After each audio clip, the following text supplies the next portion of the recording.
معاشر المسلمين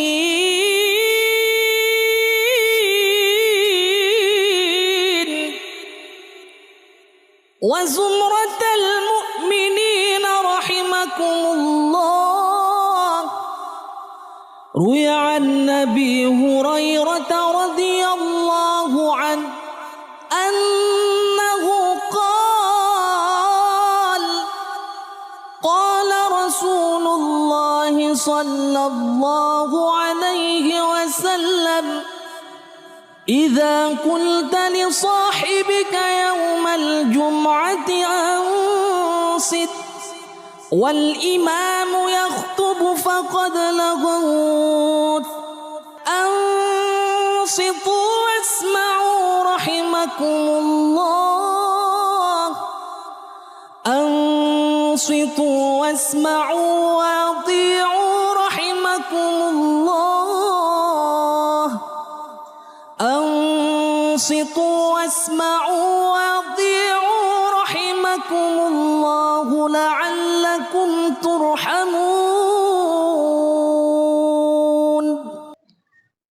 Alhamdulillahilladzi sarrafa qadrana bi lailatul qadri ala sairil umam wa ja'alaha mufaddalatan ala sairil layali li hikmatin minal hikam wa anzala fiha al-qur'ana wa qaddara al-maqadira wal aqsam. Ahmadu subhanahu wa ta'ala ala ma awlana minan ni'am. Asyhadu an la ilaha illallah wa la syarika lah al-hadi ila sabilil aqwam. Wa asyhadu anna sayyidana Muhammadan abduhu wa rasuluhu sayyidul arabi wal ajam. Allahumma sholli ala sayyidina Muhammadil muhtar wa alihil adhar wa ashabil ahyar wa sallim tasliman katsira ila yaumil mahsyar. Amma ba'du fa ya ayyuhan nas ittaqullaha haqqa tuqatih wa la tamutunna illa wa antum muslimun. Jamaah Jumat kang minulya, monggo kita sareng-sareng ningkataken takwa kita dumateng Allah sarana nglampahi perintah-perintahipun lan nebihi larangan-laranganipun.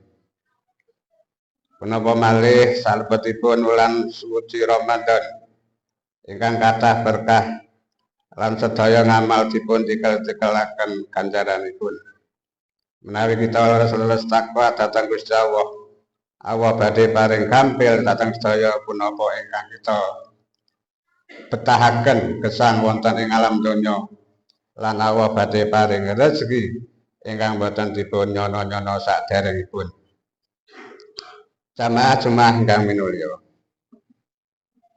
kita sami mangertos wonten salebetipun wulan Ramadan punika wonten setunggalipun dalu ingkang sangat penting artosipun dhateng sejarah perkembangan agama Islam.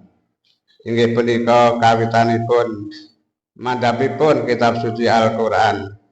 Dalu punika dipun paringi Allah dados dalu ingkang kebak berkah kados ingkang dipun dawuhaken dening Allah, inna anzalnahu fi lailatul qadar wa ma adraka ma lailatul qadar. Lailatul qadri khairum min alfi syahr.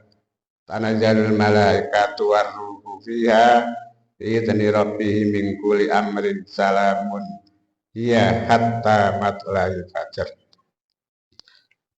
Sak temene ingsun wis nurunaken Al-Qur'an ana ing bengine Lailatul Qadar.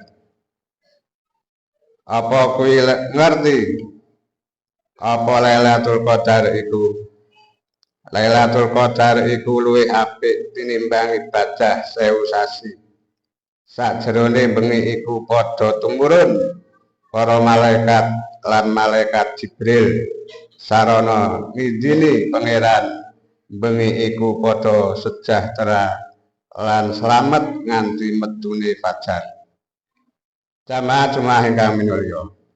Wonten ing Al-Qur'an sampun dipun cetaken bilih Al-Qur'an dipun turunaken wonten ing wulan Ramadan.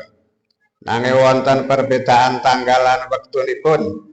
Wonten inggil sampun dipun terangaken bilih Al-Qur'an dipun turunaken wonten malam Lailatul Qadar. Inggih punika setunggalipun malam ingkang mulya lan ngandung kaagungan. Wonten ayat sanes dipun dawuhaken inna anzalnahu fi lailatin mubarakah. Ingsun nurunaken Al-Qur'an ana ing bengi sing kebak berkah. Adi dasar setunggalipun kados Lailatul Qadar dawah wonten ing dalu ganjil sedasa terakhir saking wulan Ramadan. Dipun terangaken bilih Al-Qur'an punika dipun turunaken sarana kitab ingkang komplit saking panggenanipun wonten Lauhul Mahfuz dumateng Baitul Izzah inggih punika langit ingkang caket saking donya wonten setunggalipun dalu ingkang nami Lailatul Qadar.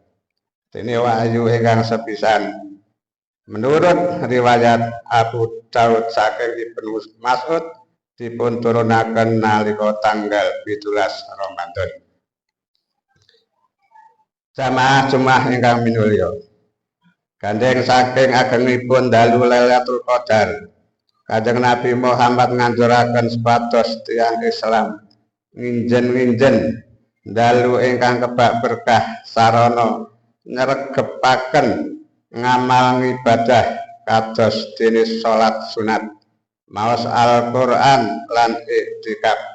Kejawi saking punika dipun anjuraken supados nuwun ngapunten dhateng Gusti Allah.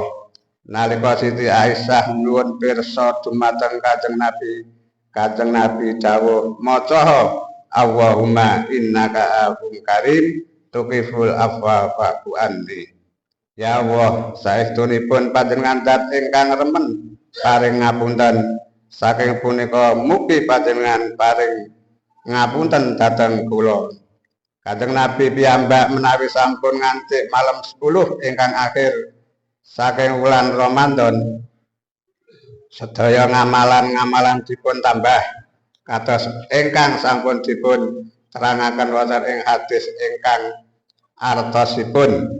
Kanjeng Nabi kuwi yen wis nganti malam 10 akhir sangka wulan Ramadan ngencengi sabuke lan ngurip-ngurip bengine lan nangehake keluargane. Mugi-mugi kemawon kita saged pinanggih dhateng dalu ingkang kebak barokah. Wa qur rabbi fir warham wa anta khairur rahimin.